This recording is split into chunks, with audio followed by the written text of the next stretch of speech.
Before your next Blitz game, you need to know these 11 chess patterns that will save you and will give you or will help you gain too many points. Let's see. Pattern number 1, mate along the H file. And this is actually one of the most annoying mates that you might be faced, which is here when knight g4 came or knight g5, h3 for example. We are kicking this knight away because it's annoying, and then our opponent went h5. And then all of a sudden we think, calculate, and then we take that knight. Or we thought our opponent has just made a mistake, and we took that pawn. And whenever we take that pawn, then it's a problem because after h takes g4, knight e1, there's this idea of queen h4. And after queen h4, the mate cannot be avoided. If f3, there's g3, and the mate cannot be avoided. And if g3, there is a mate in 1. So if you are black, you might try it. And if you are white, one single advice: never accept this knight or never calculate it, especially in Blitz. So this is pattern number 1. Pattern number 2, it's about pawn breaks.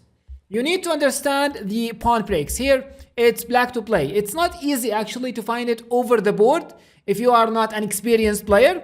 So here in this position, I will show you this idea, which is very super interesting and very powerful. d4. Wait a second, but this is the free pawn. Yes. Actually, it has to be taken because if, for example, king e4 then d3 and black is winning. Why black is winning? Because out of the connection between these three guys, a passer will appear, but then my king will stop it. But this king has to stay here for sure. Like for example, g6 now, and this king cannot leave the d2 square. Like either f3, e3, f3, e3. So I go, you come, I go. Then after this, maybe d2, or maybe I just wait, yeah? I just wait and I win the game. Probably d2. King here, I take, and this is winning. So after d4, this pawn has to be taken, and now again breakthrough b4. In order to create a passer, after, for example, a b4, there is this c3, and after bc3, a3. Understanding and knowing this pattern will be very beneficial because you will have no time here. For example, in this position, probably you already have, for example, 30 seconds or something on your clock, yeah? Number 3, it's about freezing the majority. And it's done by c4 here. You freeze this majority so it cannot move, it cannot cause problems, and now the way for white to win is to go and win this pawn. You cannot use your extra pawn because if you do nothing, then white will go b4 and will win the game. For example, king e5, b4, you take, I take, and then king d4. After king f3, king c4, the king will come here, win the pawn, and then win the game. But doing this, freezing the pawn structure as if b4, then there will be in passant, then black is still in the game, either winning or at least keep fighting. Number 4, promoting the a pawn. Here the a pawn is going to be a queen, but from afar, it seems that if I move my rook, I will lose the pawn. But knowing this trick and this pattern will be super useful. Why? Because of this great idea, rook g8. And after rook g8, now I'm threatening to queen. So you have to take the pawn, but whenever you take that pawn, then you will lose your rook. The solution for that is to keep your king on f7. And normally it is like that. Normally it is in this position. It's like that. For example, the king has to stay on g7 and on h7 and or, yeah? Because if, for example, you go king f7 again, the same trick, rook h8. And for sure you cannot go king f6 because the check and I will be queening. So this is pattern number 4. Pattern number 5. It's actually easy, especially for the puzzle rusher. Here, queen f7. After queen f7, king h8. It's the back rank mate, yeah? Bishop f8, king f8. Always watch out for your back ranks, especially in Blitz. I mean, many of us forget that. Number 6. It's called Legal's mating pattern. The Legal's mating pattern went like that. We go e4, the most replied e5, and then knight f3, d6, for example, and then we go bishop c4, bishop g4, knight c3, g6, or whatever. Here white to play and win. It's famous, but it's good actually to, again, know. Knight takes e5. If d takes e5, it's a free piece. And if you take my queen, oh no, my queen, then there's this idea, bishop takes f7, and after king e7, knight d5. Actually, the knowing of that pattern, you will face it in many shapes, yeah, in many shapes, not in the same exact position or in the same exact move order. No, that's probably impossible, or maybe that's has a very little chance, yeah. But knowing the exact idea will be helpful. Pattern number 7, it's called the rook left. What's the rook left? It's for the rook to join the game in this manner, in this way. Rook a4, strong move. And then rook d4. And after that, pressuring the d6 weak or backward pawn. This is always, you need to keep it in mind, because in Blitz, actually, it has a great effect on the game. Number 8, exchange sacrifice. Whenever you can exchange or sacrifice an exchange and you change the position totally, actually, even if it's not technically doing something, giving you an advantage or whatever, it has a great psychological effect on your opponent. Because here in this position, this is actually a thematic sacrifice in Sicilians. Rook takes c3. And after rook takes c3, especially in the Blitz, you need to create or to play such moves without even thinking.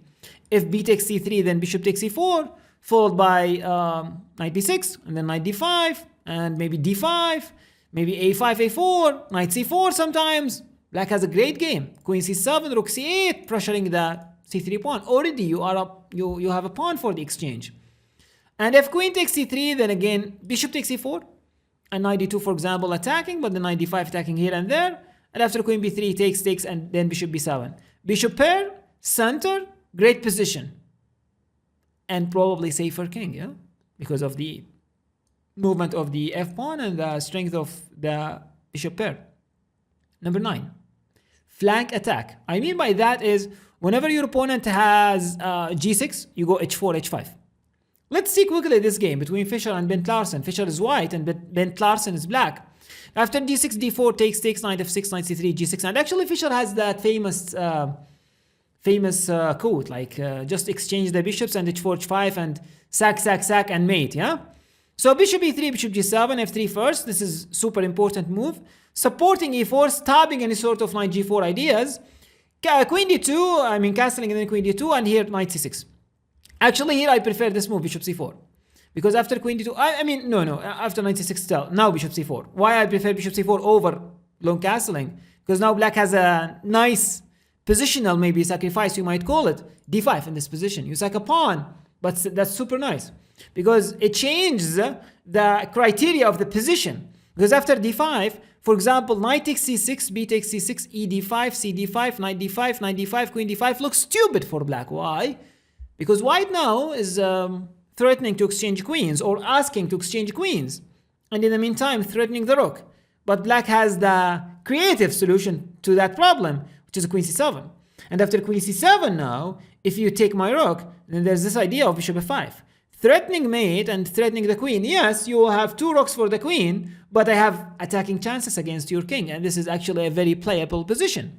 So for white to keep the game under control, bishop c4 is much more precise, for my opinion. So no more d5. Knight d4, bishop d4, bishop b6, and after that bishop b3, queen a5 long castling, and b5 Bent Larsen went.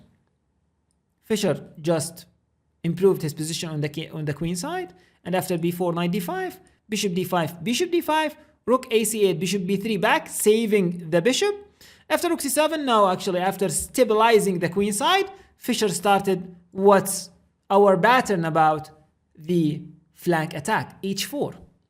Whenever h5 came, maybe g4 is a very strong, so queen b5, h5, rook fc8, exchange, and now g4. 2 points of g4 to kick the knight away and to open this actually rank for the queen to transform. a5, g5 attacking the knight, knight h5, and simply, as Fischer said, sack. You take back g6, open diagonals, open files. After e5, trying to do something, actually trying to keep this bishop alive. Simply g takes f7, check.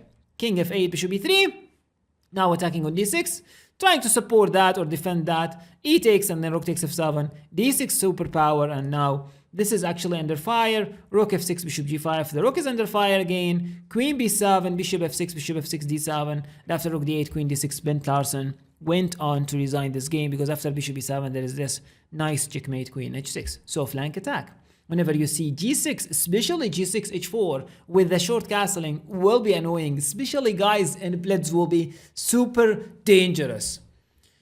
Number 10, the famous Greek gift. For example, e4, e6, it happens out of the French defense, and most likely it happens more frequent with d4 openings rather than e4. But it happens in the French in terms of e4 openings. After bishop d3, now for example, the automatic castling is very bad. Why? Because of bishop takes h7. And after king takes h7, knight g5 check, and it's completely winning. If king h8, queen h5, it's just either king h8 or king g8 is going to be a mate. And if ideas like king g6, I always like this idea of queen d3 check first. If king h6, for sure, this is mate in one. And if f5, there's this great idea, queen g3. And now you cannot avoid actually the discovery. Good luck defending this position, especially in Blitz when you don't have time. This is very winning for white. So the last one is fork in the opening. After e4, e5, knight f3, knight c6, bishop c4. Whenever you see this actually positioning of the pieces, then always think about knight takes e4. Because after knight takes e4, there is d5, and this is actually nonsense. If bishop takes f7, king f7, knight takes, you could go d5 right away, and then the king is completely safe. Will be bishop e7, and the rook f8, king g8, and black is completely fine. And that actually reminds me of the Perk opening as well, like d4, knight f6, knight c3, g6. And after knight f3, bishop g7, bishop c4, we castle. Castling as well, again, knight takes e4. And after knight takes e4, d5, black is equalized and he's completely fine. Again, that reminds me of Sicilian defense, like the accelerated dragon, like d4, cd4, knight d4, knight c6, knight c3, bishop g7 attacking, bishop e3 defending, knight f6, bishop c4 castling. This is actually not a good move for white, as knight takes e4 again, because after knight takes e4 there is d5, and black again is completely fine if he or she is not better. Too many information out of this video. I really recommend you to repeat it once, twice, thrice, each, for example, 1 month. So this pattern will be super helpful in your blitz, either to apply them in your games or to avoid them while you are on the defensive side.